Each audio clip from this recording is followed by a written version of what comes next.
Buongiorno e ben ritrovati con il TG Flash di New Sicilia, gli eseguiti titoli più importanti della mattina. Incidente mortale lungo la strada statale 122 nella zona di Serra di Falco, in provincia di Caltanissetta. A perdere la vita è Carmelo Allegro, 59 anni, rimasto intrappolato tra le lamiere del mezzo, in fiamme. 2 le auto coinvolte nell'impatto, illeso l'altro conducente e ferito una ragazza di 26 anni.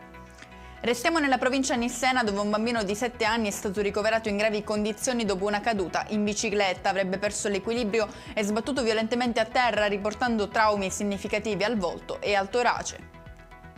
Sequestrate 4 aziende e indagate 49 persone per traffico illecito di rifiuti metallici. Le attività avrebbero avuto luogo nelle province di Messina e Catania.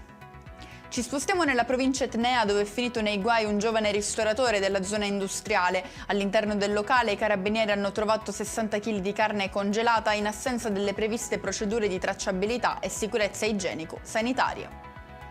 Chiudiamo con la nuova ondata di calore, tra le più intense dell'anno, che sta travolgendo l'Italia, con la Sicilia tra le regioni più colpite. Le temperature oscillano tra i 37 e i 40 gradi, con Agrigento che sfiora i 39, seguita da Siracusa e Ragusa, dove si registreranno punte tra i 37 e i 38 gradi. E con questo è tutto, prossimo appuntamento più tardi alle 19:30. Grazie per averci seguito, buon proseguimento di giornata.